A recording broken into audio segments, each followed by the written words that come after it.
Welcome to Best Friends Forever. I'm Radia Hersey. Today we have two incredible women who don't just have a friendship, they define it. For them, being best friends isn't just about showing up, it's about setting the standard. Through every milestone, every heartbreak, and every triumph, they've proven that real friendship is built on trust, loyalty, and showing up for each other no matter what. Ladies, introduce yourself and tell us where you're from. I'm Synitta Delano, originally from Oakland, California, currently in Georgia, not Atlanta. Hi, I'm Tamara Joyner, originally from Virginia Beach, Virginia, the 757, and I have been living in Atlanta, Georgia for almost 25 years. Okay, in full disclosure, I know you ladies. You guys are my friends. Yeah. And I was thinking about this, like, how long have we known each other? I want to say 20 years. Yes. Gosh, where does time go? Yes. We're aging. Mm-hmm. Gracefully. Gracefully, yeah. But we're aging. Yes. And so we met 20 years ago. How did you two meet? When I first moved to Atlanta, I worked in a staffing agency. It wasn't my shining moment, but I worked at a staffing agency, and we also have another mutual friend, Tangela, that we all know. And Tangela said she had a friend who was looking for a job. So I told her to send her to me, and we could try to help match her with a position. And Synitta walked in, and that's how we met each other. We went through the process, but I knew that the company that I worked for, it wasn't going to be a match, and not necessarily because she didn't have the skill. It's that the company was very conservative in a way. And when I first met Synitta, she had flaming red hair, and I knew that Not conservative, but I knew that they were going to, it was very much when they saw her, they were going to be like, yeah, that's going to be a no. So, I conveyed that message to Tangela, like, it's not, she's great on paper, and she passed all the tests that they make you take, but it was the hair. And I say that because I knew that I had worked with another young lady who had started, and she used to work in a gentleman's club I'll be nice and say that. And No, you have to say it's a strip club. This is Atlanta. This is look, tattletales for life. She worked at a strip club, and they actually asked me to help her tone down her look for a job interview. And she had like dark hair, but I knew it was going to be, and I wasn't going to have that conversation with her and be like, girl, you have to change it. I wasn't going to have that conversation with her. It just wasn't, it didn't even feel like it would have been like the right conversation to have. So I was just like, yeah, she's good, but her hair they're not going to hire her. That was kind of like So it was obvious. Yeah, it was obvious. And I felt bad because like people needed jobs and she had the skills, but it's who you work for, not necessarily, what people can bring to the table sometimes. So she didn't get the job, but clearly there was a friendship that developed. So what were your first impressions of each other? When I met her, she just full of energy. I mean, she's still like that. It's like energy unbridled. So she was honest about everything. And she was like, you're good for this job. But again, they're going for a certain look. And so when that was fully established, it was just like, well, I'm new here and I trust Tangela. So if you ever want to hang out, let's hang out. And we did. I think maybe one of the first things we did, do you guys remember the Shark Bar? Oh, God. Oh, yes. That was maybe one of the first big outings we had. Was that Michael Vick night? Michael Vick was there. Wait, did you say Michael Vick night? Yes, he was there. And I was like, because at the time, I was like, y'all, it's Ron Mexico. Because that whole thing was happening. Yeah. But I was like, Michael Vick's a very attractive man. And so I was just like, oh my God, he's even better looking in person. Like, it was just kind of one of those nights. But we went to the Sharp Bar that night. I remember. But that was one of our, and now I was like, I could kick it with her. Yeah. Because it was fun. It was just, she's always been fun, not a killjoy at all. Yes. And that's what I love about you guys, is that we always have a good time, no matter what. We have a good time at home. Yep. Yes. So as far as the age difference, what is the age difference between you two? 6 years, right? Yeah, it's 6 years. Yeah. So I know sometimes when you have friends who are a little bit older, they kind of might treat you differently, try to, educate you on the mistakes to not make. So how did the age difference impact your friendship? It didn't for me, because Tamara doesn't use that as a means to be like, I know better than you. I know about life. But I have friends who are 3 years older than me, and they act like I don't know nothing. And I have experienced way more life than them. So it's kind of condescending. You being older than me doesn't mean anything. I've had different milestones that she's never experienced, and vice versa. So it's like, I actually prefer to have older friends, because I feel like it puts us on an even playing field, because I've been an adult for so long. I moved out when I was 16. So I have had an adult life for longer than some people who are older than me. I've been working almost 35 years of my life. So it's like, I have to have close relationship with older people, because they understand. So the 6 years didn't make a difference with me. And then she has a sister who's my age. But her sister acts like the older sister. I was already trying to mother that one. I didn't have time to mother somebody else. But again, like she said, my younger sister is the mama, and the older sister's the baby. Like, it's just always been that way. But I think that, with my sister and I's dynamic, I always say when people ask who's older, I'm always like, I'm older, but I'm way more immature. And I don't necessarily think it's just maturity. I'm just a little bit more goofy than my sister. And so, it didn't matter to me. I have had friends, of all ages. I have friends now that are decades younger than I am, but it's just about, you respect where a person is and who they are, and you kind of move from there if you want to establish a good friendship with them. Mm-hmm. Yeah. And at what point did you all realize that this was turning into more of a friendship and like a best friendship? Was there like words exchanged and you're like, you're my best friend? Like, how did that, what year was it? Or do you remember? I think I called Tamara my best friend first. And she was dating someone, and he was like, Synitta's your best friend, right? And she was like, really? Because she's older, right? She has other best friends that she had been best friends with since high school, since elementary, college. And so I don't think it was that I don't see Synitta in that perspective, but we didn't have a conversation. It was like, we're besties. I just knew who she was in my life. There was nobody better than her. Like, she's my best friend. I've always had this thing where it's like, people who have multiple best friends, I'd be like, that's some bull rubbish, because if all of them were drowning, who would you save? And they'd be like, that is so morbid. Why would you ask that? I said, the person you save is your best friend. And they'd be like, no. And I was like, okay. So if they're talking about each other, which one are you going to defend? And I don't think people think about those things. Yeah. But if you had to line up all my friends and you were like, whose back is you going to have? I'm sorry, y'all. I got to go with her first. Because she's a friendship I value so much. I would get rid of the rest so that I don't lose this one. So it sounds like you're saying she's the standard. She is. And then so both of you all had previous best friendships. So what would make this relationship different from previous? Like, sometimes you have friends that are like your oldest friend. Like, I have a friend, we've known each other since we were 11 years old. Like, and we are still close and we still keep in contact. I don't talk to her as much as I talk to Synitta, but it's also a situation where, when we see each other, we play catch up. Like I have a group of best friends from college.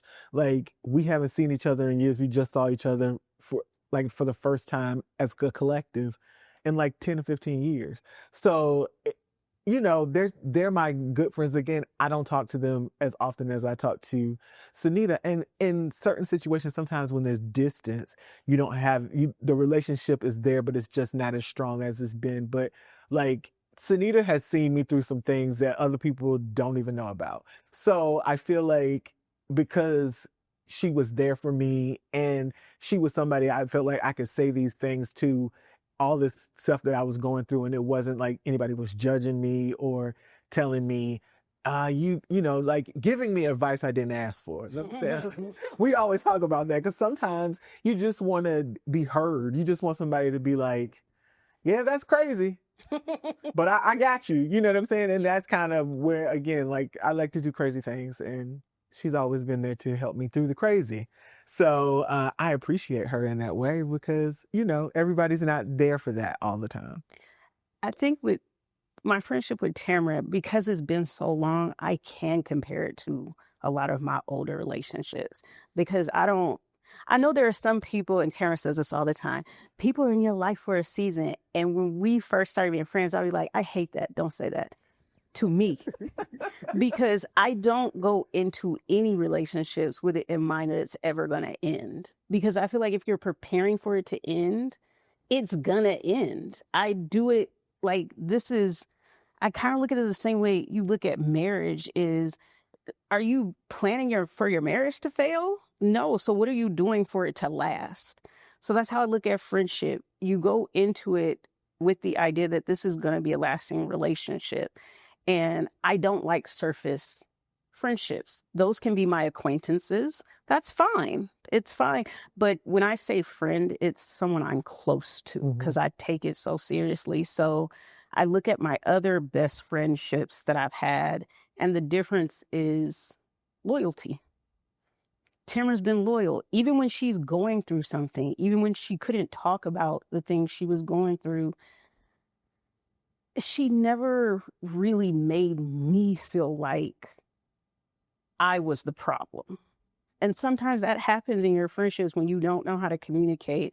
I've had people make it be about me, and it wasn't like, oh, why are you asking me this? You're being too clingy. And it's like, I'm trying to see if you okay. Like, that's what friends are supposed to do. But Tara, if she was going through something she didn't want to talk about, she was like, it's not you. I'm just going through something. When I'll talk about it already. And I feel like that takes some pressure off of the growth of your friendship because then you're not wondering, like, did I say something wrong? Did I do something wrong? Am I not showing up the right way? So I'd say the difference is we have good communication. And when it's not good, we can admit it. My other friendships, people rather die before they admit that something's going on with them that's affecting their relationships. So that's been the main difference. So it sounds like you guys are just brutally honest with each other. Oh, yeah. Often than not. Yeah.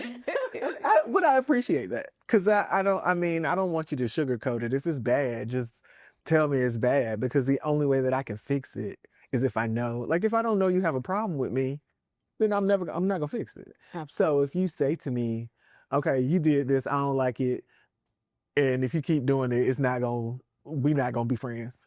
Then I'm like, okay. Then it's on me to determine if I want to maintain this friendship. Then I make the changes. And the changes aren't like, nobody's trying to, like, she's not trying to change me. She's trying to make me better because for me, I feel like when you're good in a friendship and you communicate well in a friendship, that translates to other places in your life. Like you're going to be able to communicate in your relationships. You're going to be able to communicate at your job as best to your ability. But it's just, I felt like it's only been there to help, not to hinder. So it's like sometimes people don't like to do the self-assessment. Sometimes you have to look at yourself and be like, I am jacking this all the way up and I need to figure out why I'm jacking it up and to fix it, or I'm going to lose people. So it's about the importance of that person in your life. And in addition to you all being best friends, you guys were roommates, which sometimes that can be like a recipe for disaster, where it's like, hey, let's move in with each other. Friendships have ended because of this. Mm-hmm. So how did you all deal with living together? Was there ever friction? Did you pay your rent on time? All of that stuff. Like, break it down for me. Okay. So I was in a situation, I was living with my boyfriend at the time, and me and Synitta would talk all the time, and I started to say something repeatedly to her in my conversation about my ex. I said it the first time, it was funny. Yes. But I didn't, and she brought it to my attention. I didn't realize that I was saying it over and like multiple times. Like, not in the same conversation, but so basically I was going to physically harm him. And I said it the first time, and I said it like in a joking manner. And we like, ha, ha, ha, ha. But then like, let's say 2 days later, I was talking to her and I was like, girl, and I said it again. And then 2 more, and I think I got to a point. After some years, I was like, she's being serious. So she saved you from like an attempted murder charge? Yes, she saved me from jail. At the time, the relationship was dissolving. I mean, at that point, I had my mother come down and pack all my stuff. I had gotten a storage unit. I had my homeboy come and pick up my stuff and move it. Like, I wasn't trying to live there any longer. And so I had talked to Synitta, and I was like, I just need a place to stay until I can find my own place. And your lease was almost up, and like, no. Oh, that's right. Tamara didn't want to come at first. No, I didn't. I do it by myself. I do it on my own. Because I have been telling her, get out of that house. And she was like, I have a plan. And I was like, okay. So I left her alone. And then one day she was like, is the offer still on the table? Yeah. But my lease wasn't up. She moved in, because this is when we lived in Buckhead. Yeah, we lived in Buckhead. So she moved in. I had a 2-bedroom, 2-bath. And I was like, we gonna make it work. And so for everyone who doesn't know, I have a kid. So I was like, Logan, you come in here with me. Logan's my daughter. And Auntie Tam is gonna have your room, and we gonna make some stuff shake. And then my contract got cut. That's what it was. And so I said, okay, if you want to continue to stay with me, then we need to find a 3-bedroom. Yeah. And that's when it was solidified. Okay, we are for real roommates now. Yeah. And how long did you guys live together? 3 years? Yeah, 3 years. Wow. 3 years. Yeah. And was there any issues with like navigating living together? You know, were there rules of the house? It was really like the way the apartment was set up was definitely like a roommate situation. So like her and Logan had one side of the apartment, and we had common space, and we spent our common time together. And then when, like she could say when I was fed up, I just went in my room and closed the fucking door, and I just didn't want to be bossed. I would just go in my room and close the door. I think that Logan, being the child that she is, was the connective tissue between everything, because she would always come in, not come in my room, but just stand at my door, because I would be watching cartoons, and she would always want to come in the room and watch cartoons with me, and I'd be like, I know you're at my door. Like, I wouldn't be looking at her, but I'd be like, I know you're at my door. And she was like, can I come in? I was like, do you want to watch cartoons with me? And she was like, yes. So then she'd come in the room, and then when she would start acting up, I'd be like, you have to get out. You have to leave. Like, now you have to leave. You're not abiding by the rules. You have to get out of my room. But I mean, I don't think we really had any. We never got into it. No. Rent was always on time. See, that's a good friend.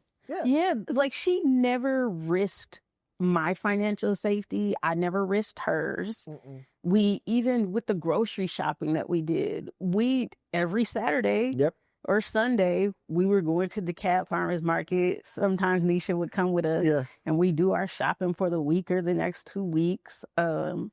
everything is like, what's mine is yours, what's yours is mine. Yeah. If we had things that were specifically for us, it was just like, okay, don't touch this, or we put it in our room or something. Yeah.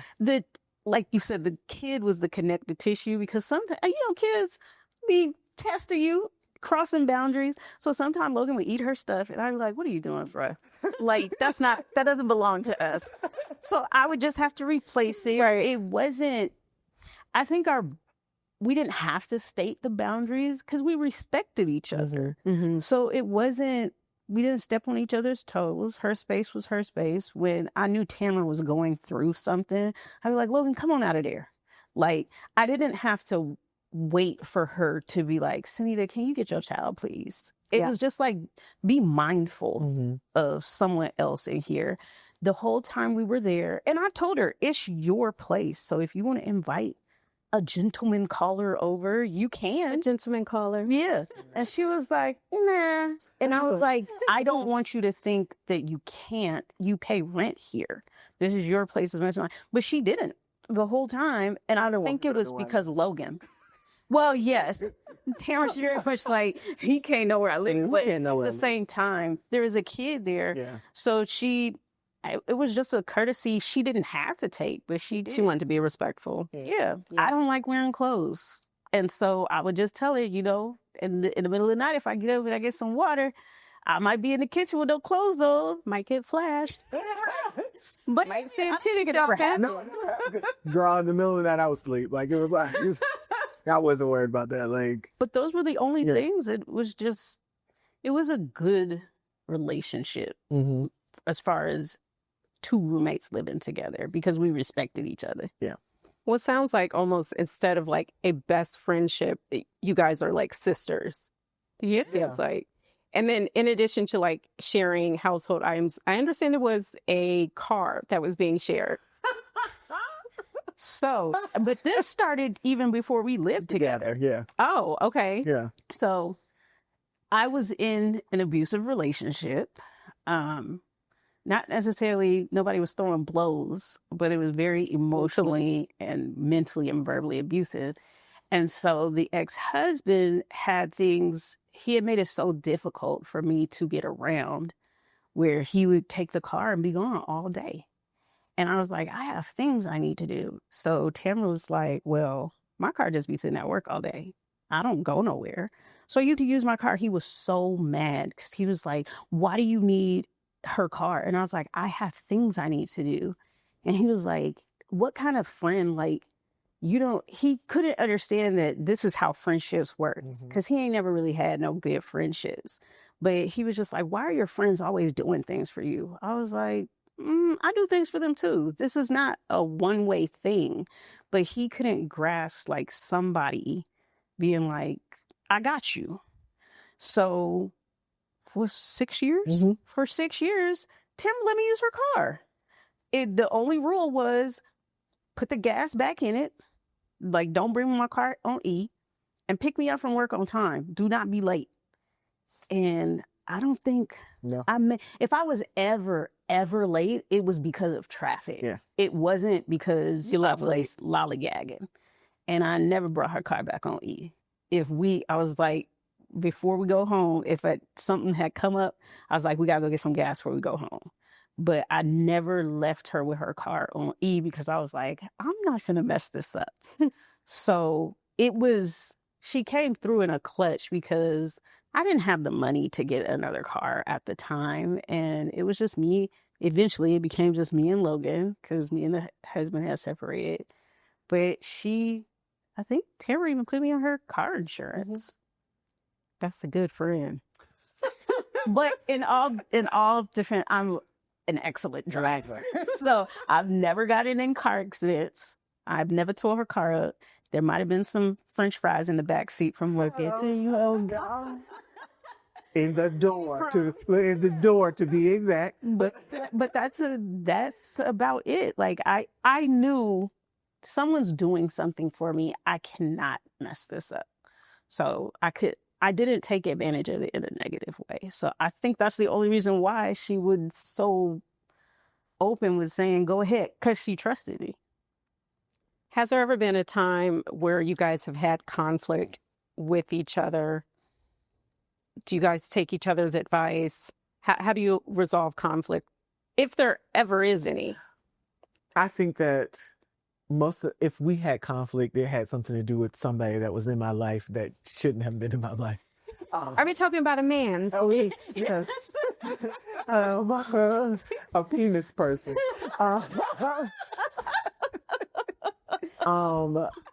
And here was the thing is that with this particular person, none of my friends liked this man. Like my family didn't even like him. So it wasn't, I knew that was the common denominator. Like he was very out of pocket with some of the stuff he was doing. And because he just assumed because she was my friend that she was his friend, and that was not it.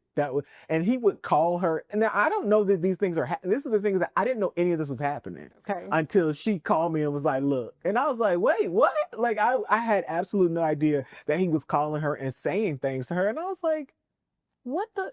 It's like time out. Yeah, so then when it was funny because I feel like the relationship was already on the skids, but when she finally said that to me, I was like, oh, I got to get the hell out of here. Like I have got to go because this is way beyond boundary crossing. Like you're doing way too much. And when she said it to me, I was just kind of like, man, listen, like it was him. Yeah, it wasn't a direct conflict between her and I. I can't think of a time. Well, yes, but we'll get to that. Oh, that it was him. Yeah. And I understood you're in a relationship, you're going to talk to your significant other. So I wasn't mad at her for telling my business to him because I understand that's the dynamic, right? My thing was, do you know that he is running his mouth? Like, don't tell him things. And she didn't know. Yeah. So I couldn't be mad at her, but I was like, don't tell him my business anymore because I shouldn't have to hear my business come back to me. Correct. That I told my friend.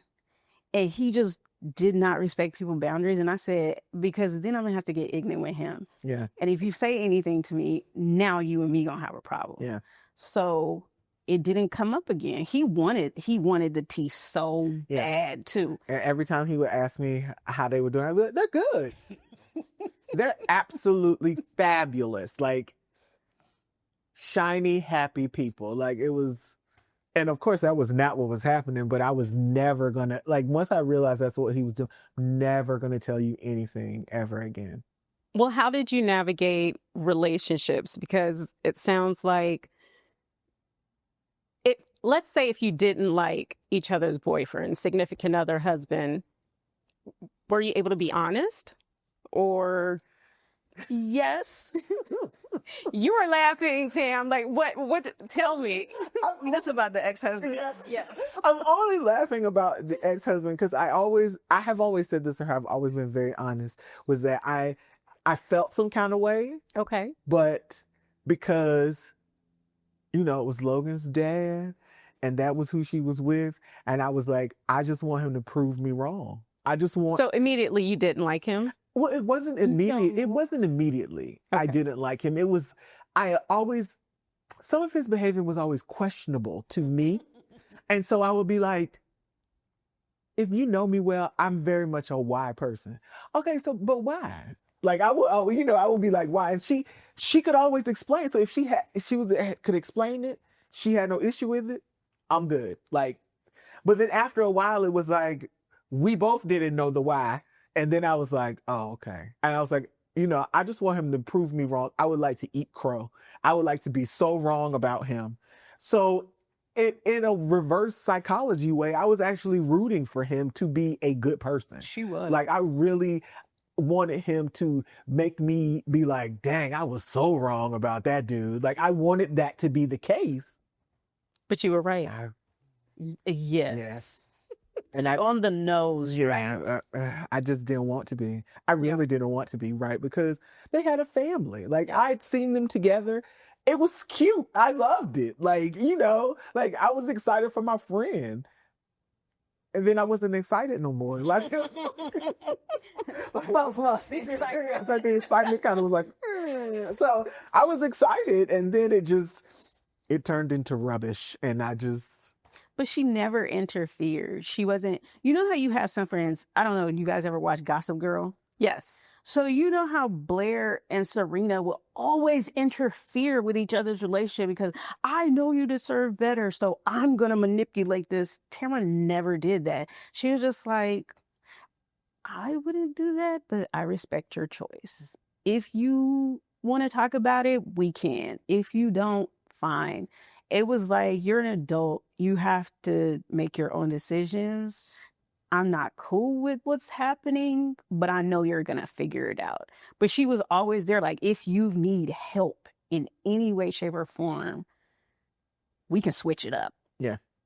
And so it's comforting because I knew she wasn't going to try to control how I handled this relationship, but she was going to be supportive no matter what I decided. Now, if she saw me being harmed and I was being delusional, I think those conversations would have went totally different. Because she's not just going to stand by and watch me self-sabotage. Well, it sounds like you guys are each other's support system. And I know sometimes there can be, sometimes you might feel a little guilty because you might lean on someone. How do you guys navigate, oh, am I doing too much? Am I asking too much in this friendship? How do you balance that? You know, it's funny because she always says that to me, like, tell me if I'm doing too much or if it's too much. And I was like, when it is, like, I'm gonna let you know. Like, it hasn't gotten to the point where I'm just like, I think maybe once I've been like, I don't have the mental capacity today. And it wasn't even like, and it wasn't about her. It was just, I didn't have the mental capacity in that day. But most of the time she always says that to me. But when I think about my friendships, I never look at it like it's too much. Like, unless I'm dead tired and I'll be like, I'm gonna call you tomorrow because I can't, I'm tired but I want to have a clear head when we talk about this. But I mean, I feel like a lot of times people don't have the outlets that, that they necessarily need. And if I can be that for you, then I will be that for you. And she's always been respectful enough to be like, I want to talk to you about something. Can you talk, or do you have the capabilities or the capacity to talk, today? Yes, I do. And I think a lot of people don't ask that. They just call and dump on you. Like, you answer the phone, hey girl, let me tell you what happened. And then you're like, wait, hold on. What's going on? So she always asks. And and for me, in the opposite way, a lot of times I think that she realizes something is going on because I get quiet. Like, I don't talk at all. And she's always like, I will never forget this. And I don't know if you remember this, that when I was going through, when I had got dumped and we were living together, I literally didn't come out of my room for like a day and a half. Like, I just didn't get out of bed. I didn't eat. I just was in and her and Logan came and knocked on the door. Hey, you all right?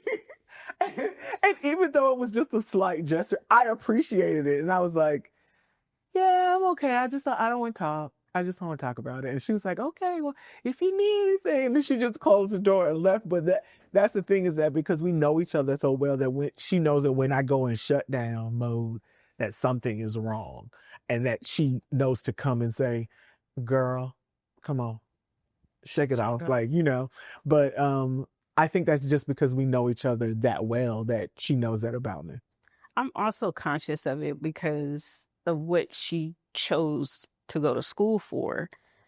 Tamara has a master's in counseling. So a lot, from what I'm hearing over the years in her friendships, a lot of people go to her for advice. It's not necessarily in a way of, oh, you're my therapist, but I've heard people refer to her as that, and it upsets me because no, she's a whole person. Like, she's not just here to tell you how to navigate life. So I'm very cognizant of it. Like, if I have been calling her and I'm talking, the conversations have been about everything that's going on with me. It triggers me to be like, how often are you asking if she's okay? Or what are you going through? Or just offering something versus just taking all the time. Because that happens a lot in relationships. Because like, I talked to my friend, I feel good now. and then you go give all your good energy to other people. It's like, okay, if I have something to tell her that might be draining, I need to offer something positive too at the same time. So I check in, like, if I haven't been on it and I've just been coming to you with a bunch of BS, tap me and be like, dude, you're doing a lot right now.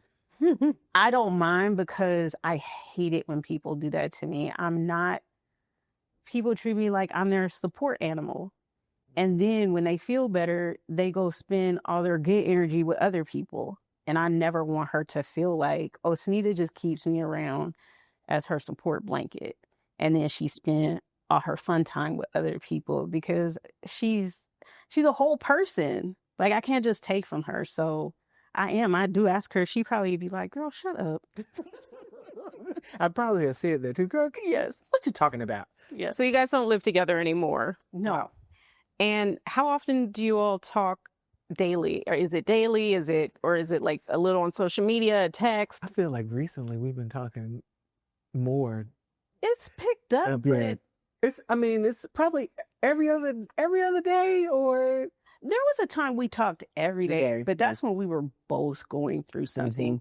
But we weren't necessarily talking about those things. Yeah, we were just talking. It was like, let me just reach out to my friend. Yeah. So now there's communication daily. Yeah.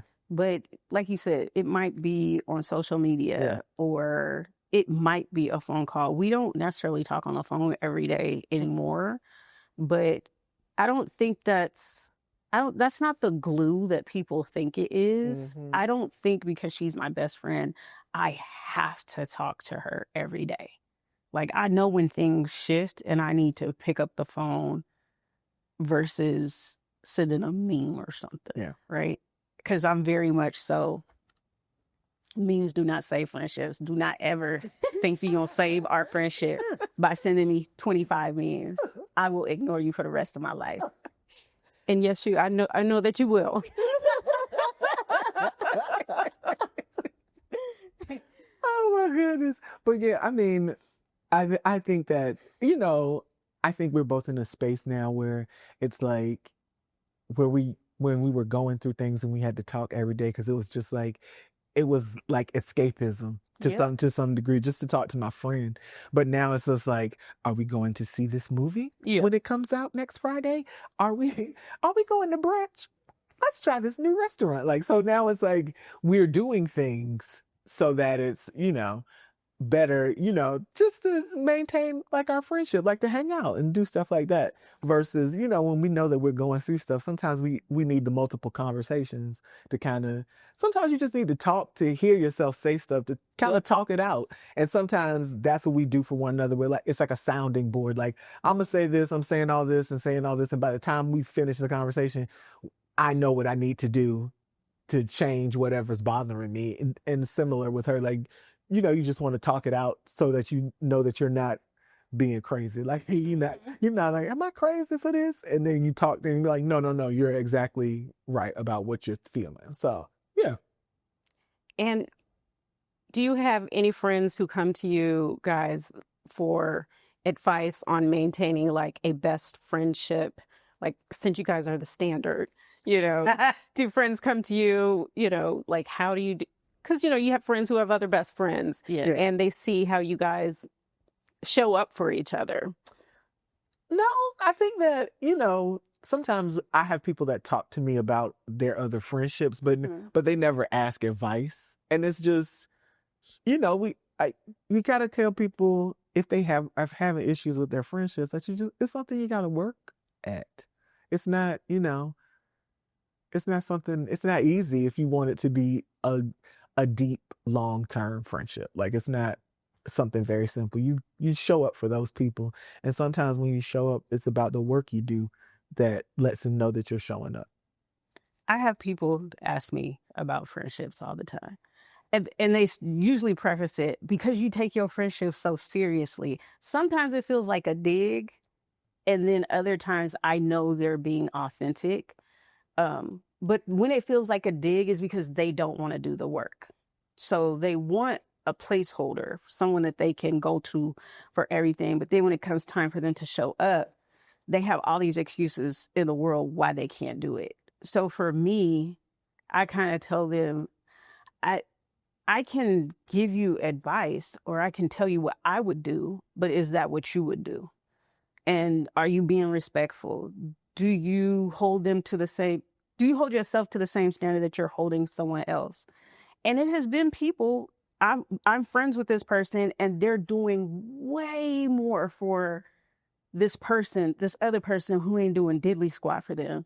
So then it makes me have to assess my friendship with them. Like, I see you bending over backwards for this person, but you don't do half of that for me. And you're asking me for advice on how to treat this person. It's weird because I can't put myself in the middle of it. But at the same time, it's like you trying to fix this, but you don't think you need to fix anything with me. And that's when I realize, oh, they're comfortable. And that's why they're doing it. They're uncomfortable with their other friendship. And that's why they're working so hard for it to last. So Tamara being the standard, maybe it is unfair to my other friends because I'd be like, we not that close because this is the standard And you're substandard. I mean, it sucks to say that, right? You're right. I mean, it's like, I know what it's like for someone to show you that you're loved, that you're cared about, and it not be transactional. Mm-hmm. That's what it is. Me, even though Tamara does things for me and I might do things for her, we're not doing it to get that thing from each other. It's like, you're my friend. I got your back. Right. Whereas the other friendships that people come to me about, they're very transactional. So they're not going to have what we have because it doesn't have the same foundation, I should say. In our next episode, we'll discover what happens when distance tests that bond. Because even when life pulls you apart, a real best friend always finds a way back to you. Was I sad? Yes, because like that wasn't my partner. Like I had gotten into a groove where we kind of did everything together.